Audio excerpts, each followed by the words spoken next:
Welcome back to Radious Total War, oddly enough. In most recent years I've mostly played SFO, simply fun overall.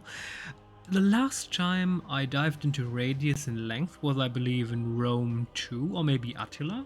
After that SFO came and I liked the changes more. Radius is trying to make the game a bit slower, a bit more tactic, and economy is more important, so it has more depth, and SFO is just giving you a couple cool units with awesome abilities, less clash. So SFO is not available right now, and Radius just came out, so I spent about 3 hours getting 90 mods to run with Radius. That took me quite a while. And now we're going to start a new campaign, and of course we have the choice between a lot of course, Immortal Empires, a lot of factions. And I kind of interested in playing all of that, but I'm interested mostly in the Empire. So we're going to play Karl's campaign again. And I also have a new, one of the modifications gives us a new starting army that's befitting more, well, to an Emperor. So we have great cannons now. We have Reichsguard, I believe 2 great cannon, 2 Reichsguard, 2 great swords and 2 crossbow. Power of state troops, yeah, that's also another modification. These are modifications that are not Radius, but I got them. Well, let's dive into it. Map, law, yes, yeah. Oh, what's that? The city-state of Altdorf. Is that the correct icon? I believe I have an icon mod. Changing the icons to something more law-friendly. Start campaign. Wait. Settings. Yes, settings. Very normal, yes, yes, yes. Wonderful, wonderful. Endgame difficulty, let's crank it up. 15 rounds, please. Preparation, trigger and turn timer. No, between 175. Okay, 175 and 205. Ultimate Crisis Mode. When checked, this causes a very selected scenario to begin when the endgame triggers. This may have unexpected results if modded scenarios using the same factions and/or regions are enabled. You know what? Ultimate Crisis. But then we're going to 255. No, not for... No, for 55. 50. Hello? 55, please. Perfect. And 225, please. Perfect. Oh, yes. Wonderful, wonderful. Time limit. I know that usually in Radius mods there is a trick where you can usually survive a siege battle. The battles are slower. Units are killing themselves not as fast as in Vanilla or in SFO. So if you do the timer on 20 minutes and then corner camp somewhere, you usually can survive with a garrison, but I'm not sure if I like that, so we're going for unlimited as of now. And the rest is fine. Let's go. Oh my goodness. I'm going to play so much Empire. I'm sorry, I just love it. From the icy sea of claws in the north to the soaring black mountains in the south, the individuality of the Empire's provinces is much defined by its landscape. Its vast forests provide food and the materials of production, while wide rivers and traversable valleys facilitate trade and transport. Yet, at times, the land itself seems to strive against progress, concealing monsters and enemies of all sorts amongst its craggy passes and dark groves. Peril awaits within and without, but the nations of men have thus far proved equal to the challenge. That is, of course, Balthazar Gelt. I kind of like him. We're going to get him, eventually.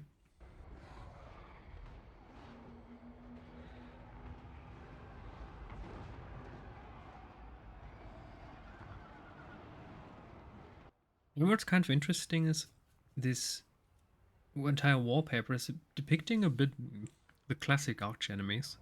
When you have the undead vampires and you have the Emperor, well, Balthazar Gelt, who has the southern region of the Empire to protect. And we will eventually have to deal with the vampires again, even though there are a lot of diplomacy mods and alliance mods, and I'm not sure how that's going to play out. So we're just going to take this at face value and see how it goes from there.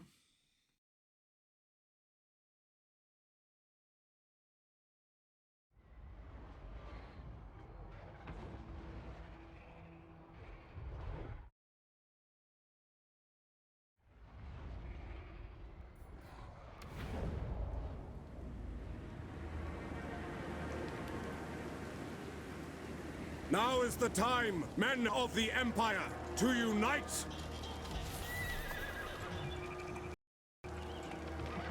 Okay, yeah, okay, commanders of the Empire. Ah, the Empire of Men. Sure, let's read about it. The armies of the Empire are led by warriors who have been trained to direct their forces as effortlessly as a swordsman wields a blade. Sure, they have a military academy, why not? First and foremost, amongst these great leaders are the Elector Counts, inspirational and famous individuals whose mere presence can steady a wavering battle line. The knowledge that their count is personally fighting beside them is enough to embolden the courage of a province's soldiers and strengthen their resolve. In practice, however, it is unfeasible for elector counts to command every force that must be dispatched, for the Empire is a dangerous land, and its territories are forever under attack from savage monsters and marauding armies. Often, command is delegated to a trusted soldier considered to be an honorable leader of men, and this officer will lead the province's forces when the Count cannot. Of course, there are always exceptions, and some of the more bellicose counts, such as Valmir von Rakov of Ostland, have an unhealthy love for the clash of swords and thunder of cannons, thus taking to the field of battle wherever they can. Many of the men appointed by an elector count to lead an army will also be nobles of the empire, educated in martial pursuits from an early age, falconry, swordsmanship, and hunting beastmen in the forests. Others have risen through the ranks, having first stood amongst the rank and file with a bloody halberd in their hands. These officers vary greatly in standing, depending on the size of the force they lead, and can be known as captains, marshals, or generals, or simply commanders. Regardless of their station, the vast majority will be tried and tested veterans of many years who have a fine understanding of the craft of soldiering, having spent most of their lives fighting in the defense of the Empire. The commanders of the Empire differ greatly in skill and bravery. The Elector Count of Midland, Boris Todbringer, for example, is a ferocious commander, and though his boldness and skill at arms is beyond doubt, his impetuous battle plans are sometimes costly. On the other hand, there are commanders such as Baron Kurt von Steinbock of Stirland, who has famously never won a single duel in his life, but who possesses one of the shrewdest tactical minds in the Empire. There are also, unfortunately, a small minority of Empire commanders who are little more than effete fops. They tend to be more petty aristocrats who owe their rank more to ancestral titles and politicking at court than to any actual experience of leading men on the field of war. And there we have him, the Emperor. Oddly enough, I'm not sure why Creative Assembly opted to do that. He always starts with Galmaraz and even wields Galmaraz in battle. But when you do the questline later, nothing changes. He already uses Galmaraz, so why the entire questline centering around him finally believing worthy enough to wield it? That's just a bit odd. Alright. So, that's a powerful starting army. Yeah, this modification gave every major faction leading lord, a better starting army. Great swords. Yeah, let's see how. Oh yeah. We I have a couple modifications waiting for us. Yeah, we have a couple units. Let's see, unit upgrade. How does that one? Yeah, right. We have an upgrade system, a bit like, I believe, scraps from the orcs. Mastercrafted armor. Oh. You don't have the required resources. Advanced combat training. Additional combat training always pays off.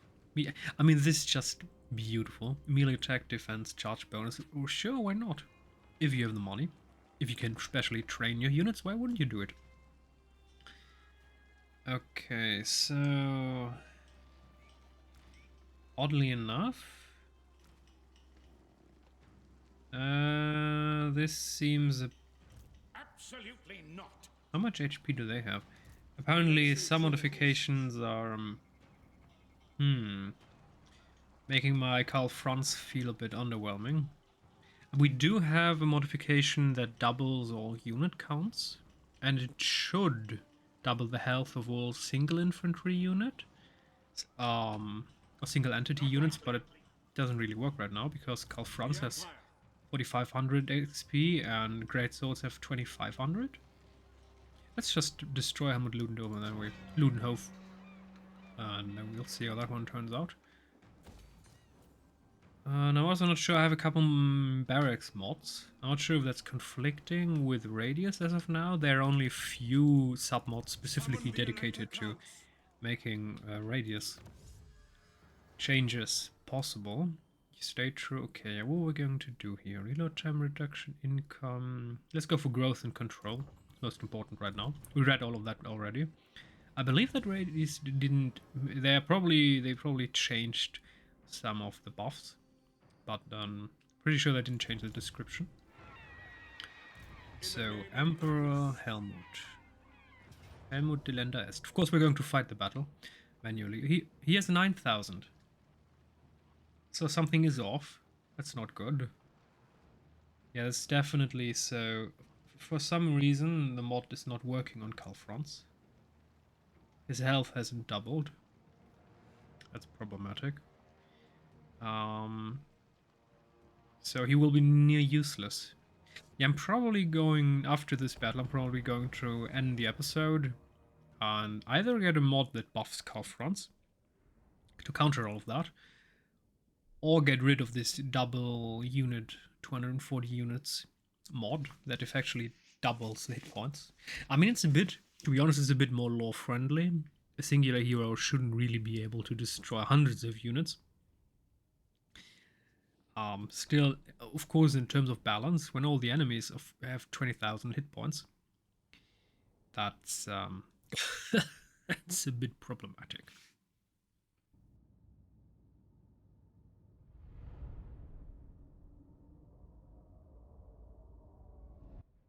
Reichsguard.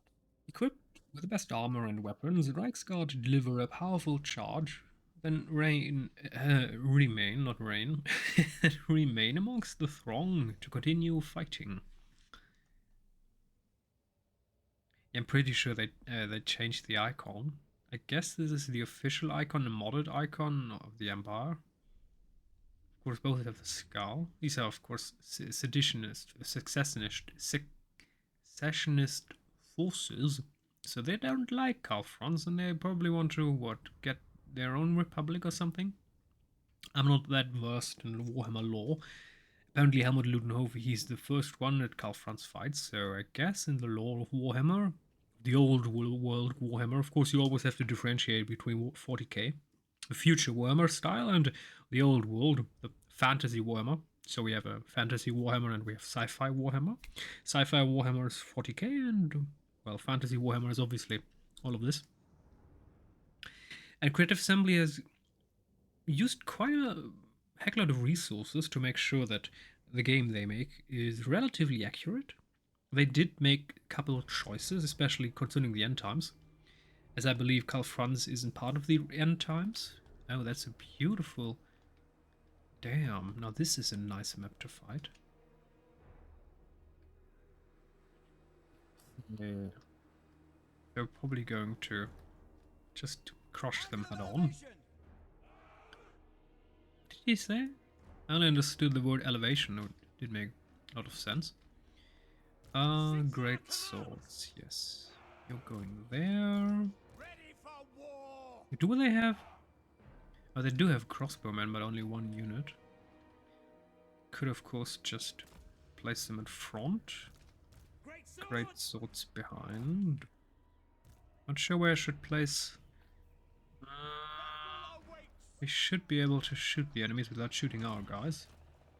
Put them a bit further back. That should work better. Yeah, Karl, my boy. 4,500 hit points. That's not good. That's a tiny bit problematic. Anyway, are we going, of course, to crush them from the sides with our Reichsguard? So that's 2, that's 3, and let's go. For the Warhammer! Reichsguard! For the Emperor! Reichsguard Knights! We do have micro lags, I'm not sure why.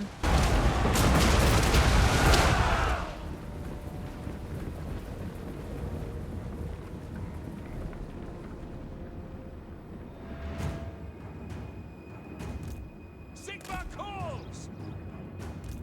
Reichsguard!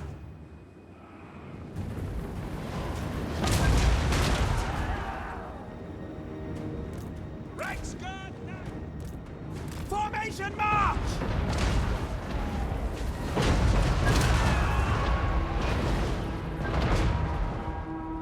Great swords! Get them! By Ulrich's wrath! Ready! Take the ground! Ready for war! Great cannon! On fire!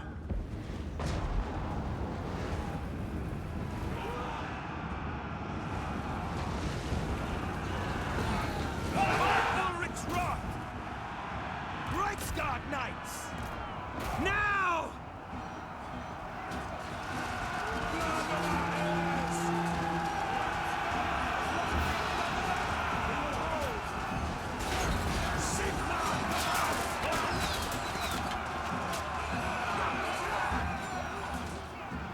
Our weapons are yours!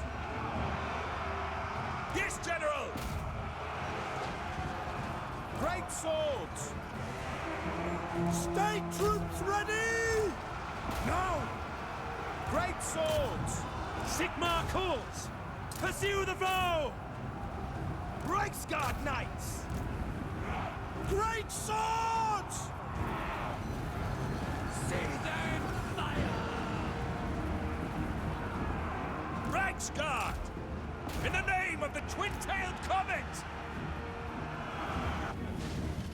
Fight, men! Fight for our right to live!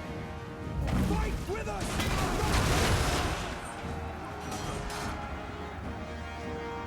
For the Emperor! Standing down!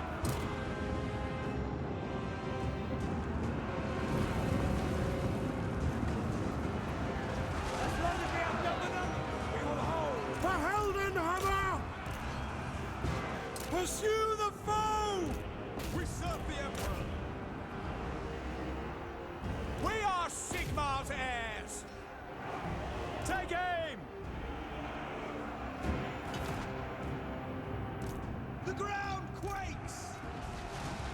I kind of like this modification that gives us double the unit size, simply because it makes the battles more epic. Even though still, of course, this Karl Franz problem is a serious problem. And I'm not sure if... I mean, this guy, obviously it works on him, 9000 HP, so it appears not to be buggy. But then again, why is Karl Franz buggy? Yeah, we're probably going to... we have to figure this out. And I'm not sure if this mod that doubles all units is actually removable in save games, so maybe I even have to restart the entire campaign. So I now don't want to play too far, otherwise I'm going to have to catch up. Another problem is we have nearly 90 mods, so one of them either no one is conflicting, but it's just not balanced as of yet with this double unit mod, even though technically there is a double unit mod for Radious, but it hasn't been updated since the big Radious patch was released, so maybe there is no bug right now, but simply the mods are just not tuned for it. Or there is a conflict problem, so I have to dive through all of the mods and find the perpetrator. Or I just get another modification that buffs Karl Franz crazy. To, well, absolute omnipotence. And that way we could go around that problem, but if other major lords are also not balanced properly, that would give the AI a massive disadvantage. It's kind of a big deal, so... what to do? Oh, bodyguard. Alright, there's a modification. We have a nice bodyguard unit. Nice. Okay. do we get automatically granted? Oh, right. Griffin Guard, Pegasus, Demigriff. Yeah, I have a modification that gives... I mean, Karl Franz is the Emperor. Of course, he has a personal guard, so soon he will have a unit. Oh, look at that. Well, that works. 8,000. So this is kind of okay. Deathclaw 7,000. Yeah, that's not really... That's not okay. Oh, damn it. Okay, Route Marcher, of course, campaign movement range is very important. The first thing we need is a lightning strike. It's the most important thing. Especially if we have to defeat the secessionists. So corruption, attrition, recruitment cost. Yeah, recruitment cost is kind of important right now. We're going to recruit a lot. We're going to take Gurunburg. And yeah, close victory, auto-resolve. Call this a close victory. Huh? Loot, occupy, obviously. The nation calls. Altov, yeah, that's an... Oh. We already archers as that soldier. Soldier? I'm pretty sure it should say soldier. Free company militia. Oh, let's see what we can recruit. Recruitment cost down. Yeah, we both need control and attrition, but right now we should go for attrition. And irrepressible. Perfect. Recruitment, unit upgrades. Okay, so... Oh. Okay, yeah, we do have warband. Warband upgrades... there is no specific warband mod for Radious right now, and Radious added a lot of units, so eventually, hopefully, there will be a community member who's going to do it. The official modders of Radious already said it's too much work, and we don't really like the mod, so we're not going to do it. Hopefully, a community member will come to the task, otherwise I'm going to have to dive into modding, because it's just a glorious mod. Okay, yeah, and that's our faction. Interesting. What else? Yeah, that's just the unit upgrade. Okay. What else can we do? Regiment of Renown. Yeah, we have a, a bit more RR. And Electrocount State Troops. Yes. Perfect. And of course we have the normal units. Interesting. So now this is green. I kind of like this. The UI changes. We do have a high quality UI mod. Free company militia. Okay, those are also not balanced with a double unit size mod. Yeah, that's a big problem. Yeah, I'm going to remove this double unit size mod. I'm just going to restart all of it. Obviously, it's not properly working. So, I'll see you in a few.